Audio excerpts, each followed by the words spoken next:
LTO Extension Office sa bayan ng Esperanza, bukas na. Lebak Municipal Police Station, may bagong hepe. Mga fish vendor sa isang barangay ng Lebak, hinahanapan ng bagong pwesto. Yan ang ulo ng mga balita sa pagbabalik ng Sultan Kudarat Headliners.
Magandang araw, lalawigan ng Sultan Kudarat.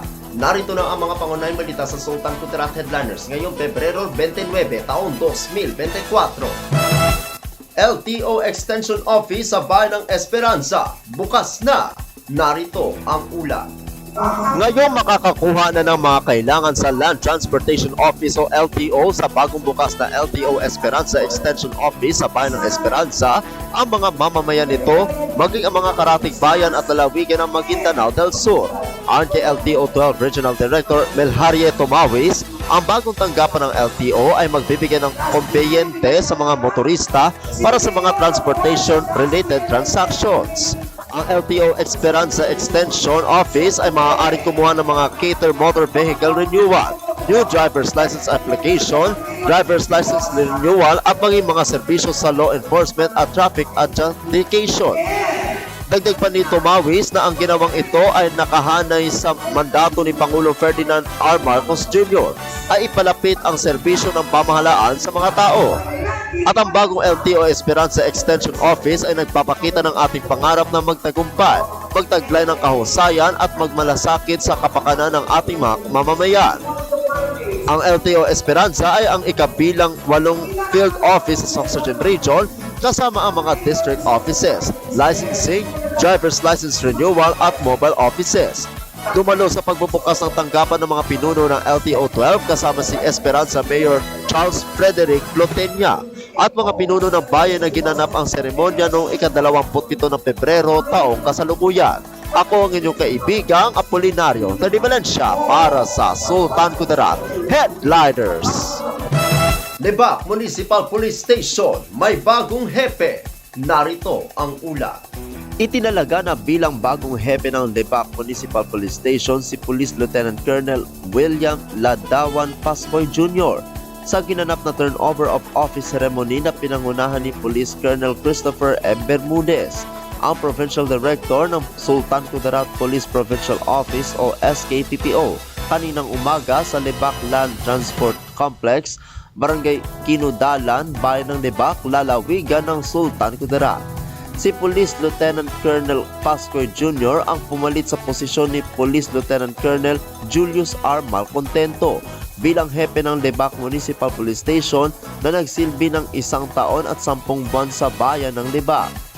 Ang nasabing aktibidad ay dinaluhan ng mga tauhan mula sa SKPPO, kinatawan ni Lebak Mayor Frederick Celestial na si Merge Angelis Sula at iba't ibang advocacy support groups at force multipliers ng Lebak Municipal Police Station.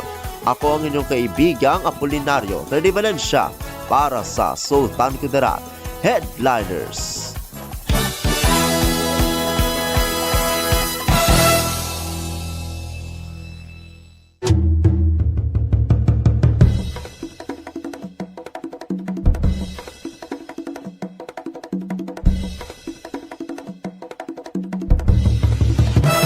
Para sa uling balita, mga fish vendors sa isang barangay ng Liba hinahanapan ng bagong pwesto.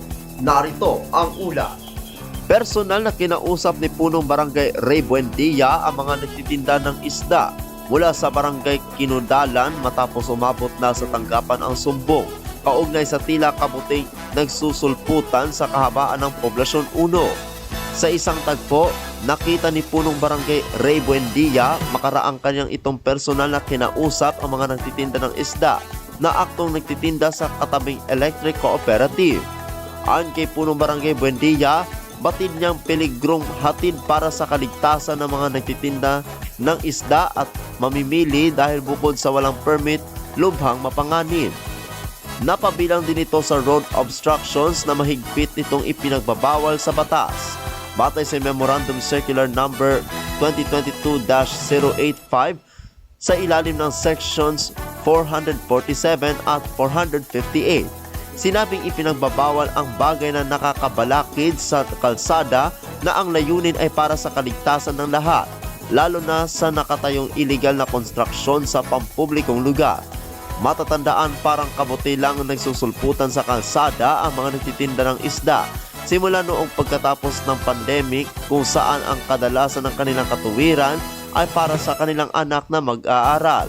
Sa kabilang banda, nauunawaan ni Buendia ang rason pero hindi niya hahayaang may mangyayari sa kalsada sa panahon na sila ay nagtitinda.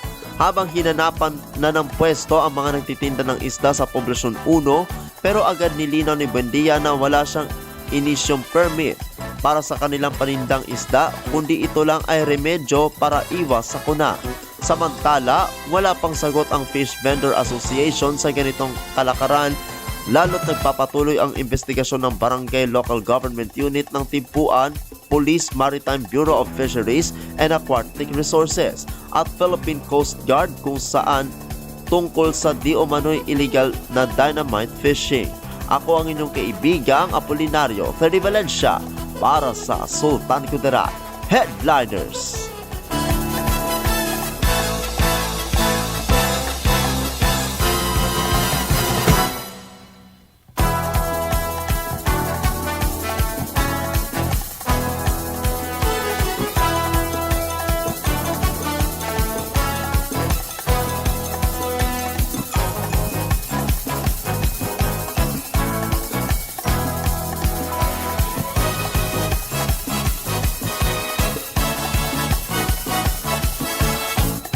At yan ang kabuuang mga balita sa araw na ito. Mga balitang kailangan ninyo malaman, balitang walang kinakampihan, mga balitang totoo, mga balitang may dalang aral at inspirasyon. Ito ang Sultan Kudarat Headliners. Hanggang bukas, maraming salamat at magandang araw, kaibigan.